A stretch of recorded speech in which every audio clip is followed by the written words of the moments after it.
What is going on, people? It is good to have you on board as another episode of Unfiltered coming your way right here, right now. This one will go down as episode number 318 in your scorecard. You can get on board 24/7, 365. Join us all throughout social media on Twitter at Casey Stern. Unfiltered has its own channel on YouTube where you may be watching now, or if you're on Apple and Spotify, you can get us there as well. Also on Instagram, Unfiltered with Casey Stern. It is good to have you back after a long hiatus and to be with you. A number of topics to hit today, as always. Hit me up on Twitter. Give me your comments and thoughts on the show along the way, or if you happen to be listening on Apple, Spotify, or wherever you are. Clearly, it has been a long delay. I have been busy, a lot of working, a lot of doing, also doing some radio here locally here in Atlanta at 680 The Fan. Shout out. You can catch me on Sundays there. I'll be there tomorrow morning as I do this here on a Saturday. Happy Labor Day weekend to all of you. Number of topics I want to hit along the way here on this very show. A ton to get into. And I want to start on the baseball side. And as much as I'd love to get into all of the different pennant chases and all the things going on around Major League Baseball, and we'll get into that as we return here on the podcast in the coming weeks. There are a couple of things that have been just driving me absolutely bananas, and I don't want to be, and to be honest, people, if you know me over the years, I really am not the get off my lawn kind of a guy. I always like to hit things somewhere in the middle, not purely old school, not purely analytical, trying to be purely rational in the world of irrational in terms of what matters and what doesn't. But I'm sitting here watching a game last night, and it's been ticking in my head over the last number of weeks anyway. And I'm watching the Marlins play the Mets. And I'm sitting there and watching a game self-destruct into a complete and utter embarrassment, even for the Mets on a night where Jonah Tong makes his big league debut. And congrats to him and welcome to the Bigs. 22, looks 12. But I'm sitting there watching this game, and I'm watching position players enter the game on both sides. You got the Marlins, who are sitting there in a game where they're getting shellacked. And I'm watching the seventh pitching appearance of infielder Javier Sonoya, giving up home runs left and right. Vientos hits a homer. Torrens hits a homer. Then I'm watching Torrens as the Mets are down 10, up 10 plus runs. He coming in and he trying to close out the game for whatever ungodly reason. Carlos Mendoza puts him in. There were relievers. Doesn't matter whom there were. I mean, if you're a Met fan, you know he's Stanek and others who were there. Go close the game. But he comes in, gives up 2 home runs himself. He had a plus minus even, helped give 3, gave up 3 in the same inning. And you sit there and you watch this trend continue in the amount of position players that we're seeing. It is ridiculous. And the whole league is, as a whole, I mean, look, I love the game of baseball. It is my passion. It is my spirit animal and has been forever. But we're watching this game, and I'm going to get into this more later here in the podcast, deteriorate in a number of ways from a hitting standpoint, guys not knowing how to play the game.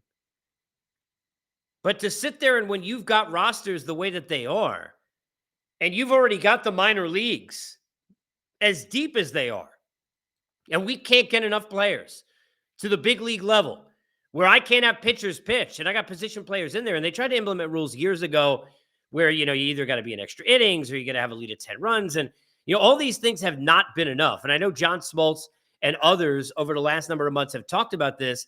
They have got to, when they get into the CBA, figure out a way to eliminate this. I don't know if entirely. I mean, it's already been, it's always been there to some extent. I was at a game many years ago. I remember at Chase Stadium when Matt Franco pitched and the lead was like 15 runs. Okay. Fine. In extenuating circumstances where you don't have enough of a roster, then yes, that is when, and only when, you put a position player into the game. Otherwise, they got no business being there in the first place. Only in 2022 have we ever seen a higher rate of position players on the mound than we have here in 2025. And part of it is because the amount of blowouts. And part of that is because of the amount of bad players that you have in the league. We're going to expand teams. And look, excuse me, I love the idea. We hear from Rob Manfred all the time, the commissioner and others talking about in this league, how can we expand? And I'd love to see, teams in different areas, or go back to Montreal or wherever it might be for you in your city that you're trying to bring a baseball team. And all that's great.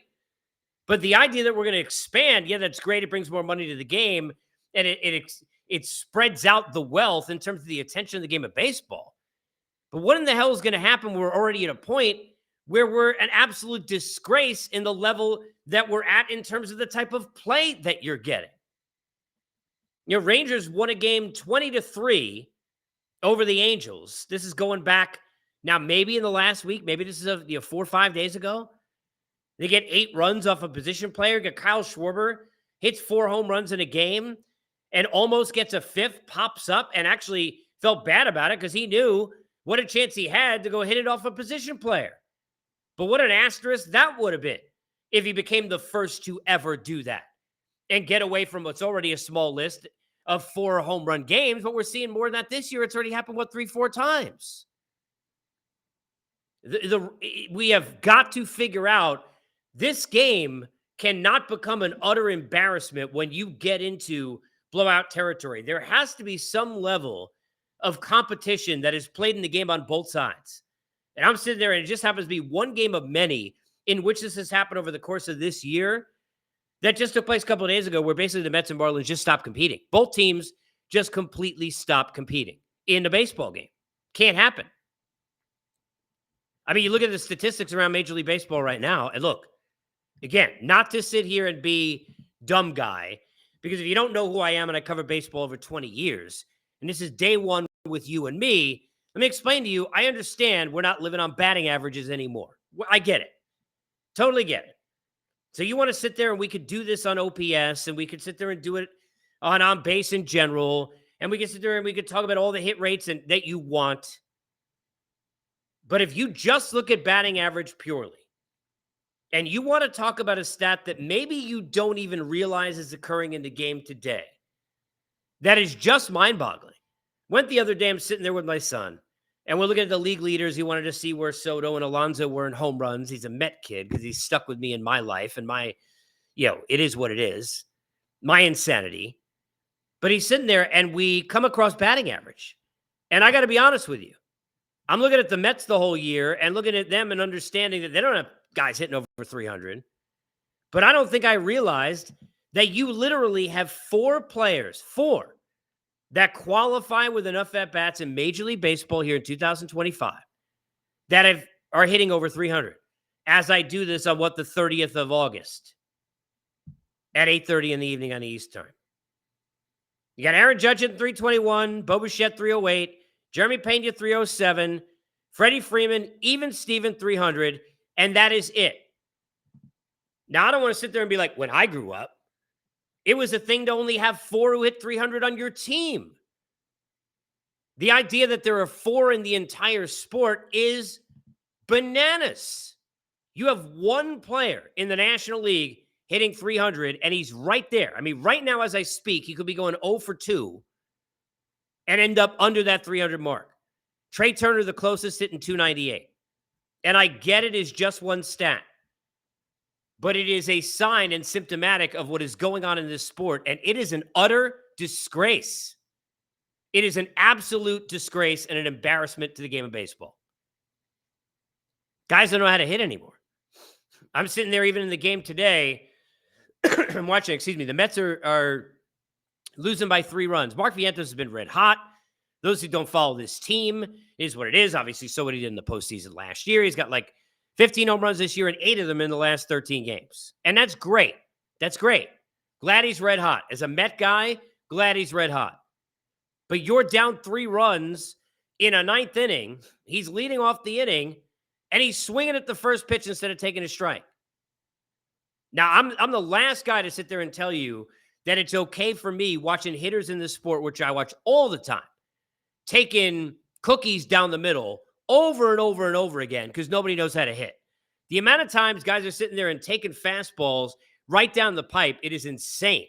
I don't care what the velocity is. It is insane.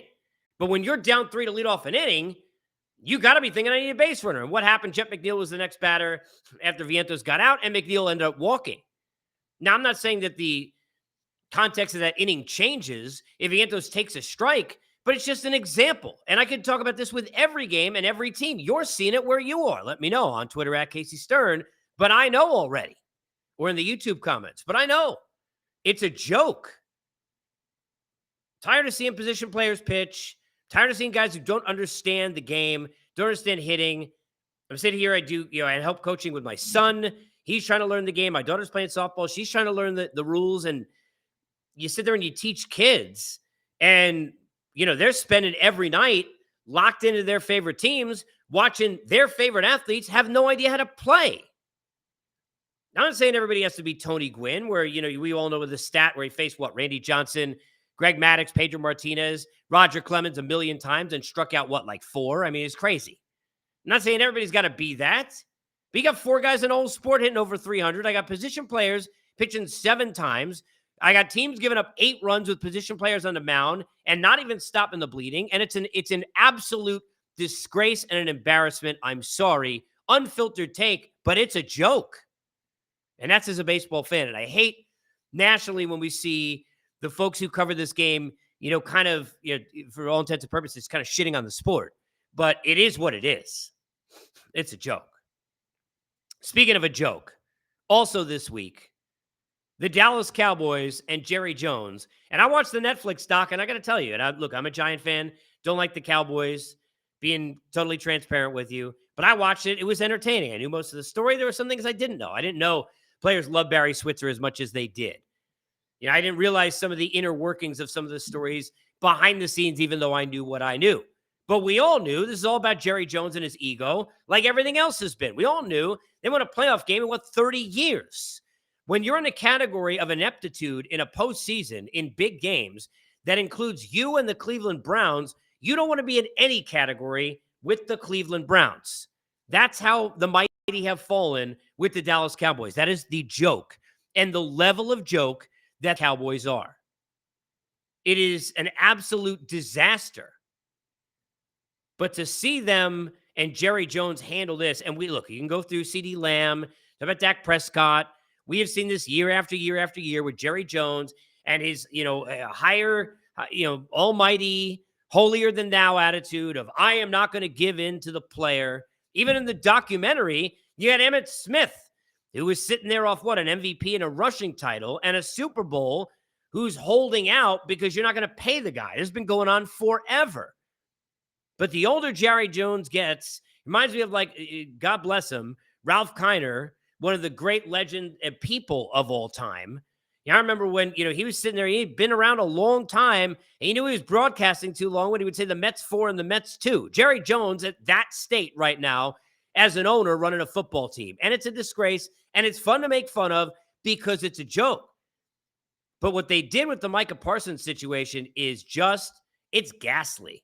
First of all, I feel for Dallas fans, I do, who are fans of the Mavs and fans of, the Cowboys. We have to talk about it. I always think about over the years, you buy jerseys and then all of a sudden those guys are gone.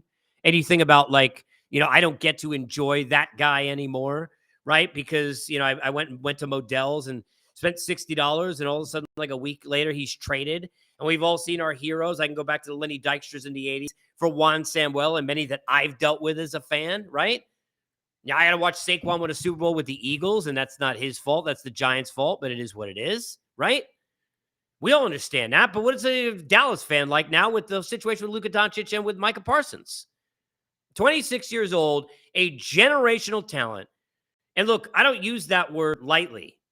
Now, I sat there and grew up watching Lawrence Taylor. I'm not trying to say Micah Parsons is that. What do you think about the Lawrence Taylors and the Reggie Whites and the guys who completely changed the game with the impact they have on defense in every play, whether or not they get to the quarterback or not, by the way you have to handle them, the way you have to double team, what it means to the other side of the line, all of that. And he's 26 years old. Everybody getting overpaid, okay? Sorry. But at some point, if you're the Cowboys, this is a guy you can't lose. So you give Dak Prescott all that money, but you're not willing to pay Micah Parsons is crazy. Then the worst part is very similar to, and people are saying, well, you can't compare this with the Mavs deal. And here's where I compare it. Couple things. Number one, it is not about if you're going to trade him, which in both cases, to me, is the fault of the organization letting it get to that point And in both cases, it should have never gotten to that point. And in both cases, you want to believe that there is a way and a solution to avoid getting to that point, right? But if you're going to do it and you're going to trade the player, you can't trade Luka Doncic for Anthony Davis and etc. You can't trade, no offense, Kenny Clark. You can't trade Micah Parsons for this. And you can't do it a week before the season. And the fact that he's sitting there in the press conference looking like an absolute moron, calling him Michael over and over and over again, which is honestly, it is unbelievably bad theater. That was as embarrassing a presser as you're ever going to see. It was a disaster. I mean, can you imagine being a Cowboy fan? Imagine being a Cowboy player. I get if you don't like the Cowboys. Most of us don't. But imagine being a Cowboy player in that room. You're getting ready for the season. You're prepping. You're on the eve of week 1, and you just found out you lost Micah Parsons. Go get him, guys. And you got Jerry Jones and Brian Schottenheimer selling you on, don't worry, we're a better team. Now we can stop the run? Now we can stop the run. No, we don't have Michael, but now we can stop the run. You moron. I mean, that is ridiculous. That is absurd. The ego is off the charts. And you want to talk about getting in the way. If you're going to make that deal, you can't make that deal a week. But this was going on forever. And you got the situation where Parsons is, was he sleeping? Was he laying down on the training table or whatever during the game? He's sitting there, you're playing the Falcons in a pregame down here, and he's saying to a fan, call me when he says, we want to get you. I mean, it was a disaster. You let that play out, and you let it get to that point, and then you go ahead and you trade that guy because as Jerry Jones admitted, you basically said to him, hey, look, we'll see you in Philly for week 1, and you're going to just play on the contract that you have. Now, I don't know who wins that game of chicken of sitting there whether or not Parsons is going to play or not.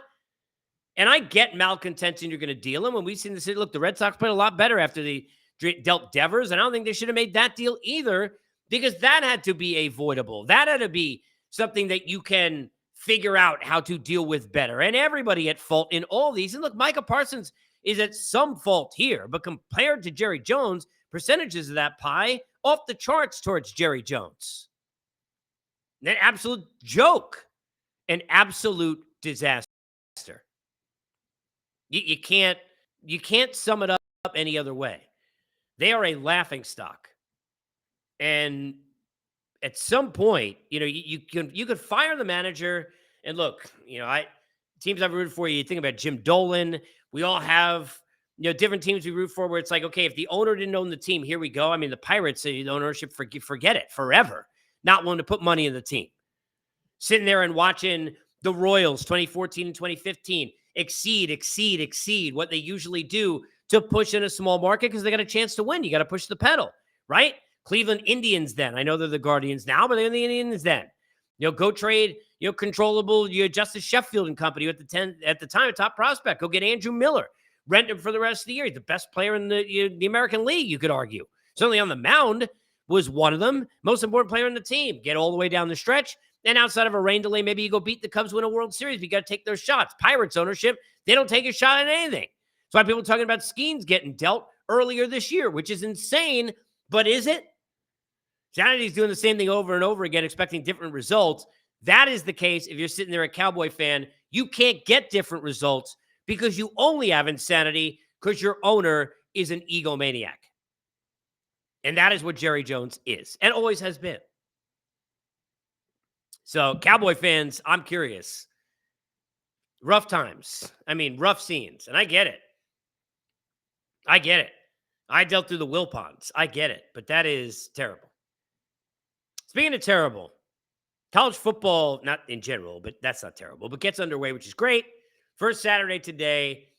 And I'm sitting there and I'm watching the Arch Manning situation. And this is not an easy spot to be in. When you're a Manning and you're a quarterback, and you got the number one team in the country, and you come in, you got all those expectations, there is no easy way out, as Robert Tepper said in the great song in Rocky III, I think it was, right? There's no easy way out. There's no shortcut home. I'll stop, but you get it. They're not. But you have got to play better than this kid did in this game. I mean, in the first half, the stats, and I have them somewhere, I think it was like 0 for 7 of throws over 5 yards in the first half of the game. Now, in the fourth quarter, I think he was 4 for 7 with over 100 yards and a TD. So eventually he warmed up. Too little, too late. You get 7 points in a whole game. Not living up to expectations. You lose open. I mean, look, I get it. Credit to Ohio State and their defense. I'm not taking that away from them. But the performance, forget it. And Sarkisian can say all he wants, well, it's the first chapter. But can imagine now the walls closing in on what that must be like. And look, not everybody going to be like the other Mannings. You got people crushing Eli Manning now in his career. Guy won 2 Super Bowls. The pressure's still on him somehow, being elite, right? Whether or not he is or he's a Hall of Famer or not, who cares? He got 2 Super Bowls, 2 Super Bowl MVPs. But imagine what it's like to be Arch. And imagine what it's like to be a Bama fan. Ever since Nick Saban left, you want to talk about, BC before or after? How about BS? Because that's what they've been in the AS, the after Saban. Absolute, Charmin across the board. The way they got destructed in that line in this game, ran for 74 yards against Florida State. First time they lost an opener since 2001. First time they lost an opener against an unranked opponent since 2000. They got completely obliterated at the line of scrimmage. The physicality was all towards the Florida State side. And look, even when Alabama lost games, and even over the years when you're sitting there, and most of us did, you're rooting against them because it's like the Yankees or the Cowboys or whoever. You're either a fan of them or you hate them, right? Lakers is what it is. Celtics. But they always were such a physical team. There was a presence, an intensity, an identity about Nick Saban teams. You go watch this game, and I'm sitting there watching that and thinking to myself, wow, what an embarrassment. Because if you lose and you don't have the same heralded players, or it's going to be an off year, and look, in the past, an off year for Alabama to lose 1 or 2 games, you get a bowl game, New Year's Day, or that week, but you're not going to win the national championship. That was an off year. Now what? I mean, look at the start for them. But the toughness, never in it, never a question. Mental fortitude, never a question. All of that on the board to question after watching that opener against Florida State. Terrible. I mean, just bad. No hope if you're watching Alabama the rest of the way after watching that game. Curious your take. You want to get in? Let me know on Twitter at Casey Stern. Comments on the YouTube side as well. And of course, if you're listening on Apple and Spotify, wherever you may be, to Unfiltered, you can always comment along the way. Got a lot more coming as we are back as this. We'll get into over the next couple of weeks. And I'll do some Met podcasts as well for the Met fans who are listening. I will kind of deviate and do some of that as well. But I want to get into baseball. Want to talk about the Cal Rally, Aaron Judge MVP race. Want to get into the postseason chases. Want to talk about some of the situations in the American League, which is totally wide open. Now the Jays, as I do this podcast, cut down in that lead to 2.5. Yankees winners of 6 straight. Seems to be a wide, is Detroit deep enough outside of Skubal, who are going to be out there, 2-3 times in a series, but outside of that, is it enough? How good are they? And what about the Milwaukee Brewers? 30-some-odd games over 500, won their 85th game of the year today. And if I went and I polled 100 people who covered this game and said, will the Brewers get to a World Series? I would almost bet less than half will say no, that they will pick the Phillies or the Padres, who for me right now is who I would pick to get to the World Series, or the Dodgers or the Mets before they would pick Milwaukee, because they just don't trust them coming into the postseason. So I want to get into that. We'll do that this week as well. You could jump back on board. It is good to be back with you. We will talk all sorts of things across the way. And whether you're local or not, you can get me on Sundays at 680thefan.com if you are not local and here in Atlanta in the ATL, where you can get us at 680 on the AM and 93.7 on the FM side. You can also get the show. I've got Cliff Floyd and Mark Raimondi coming on this week on the show, which will be airing tomorrow. It is Labor Day weekend. Enjoy your barbecues. Enjoy your sports. It is good to be back. Unfiltered. Another episode in the books. We'll see you next time.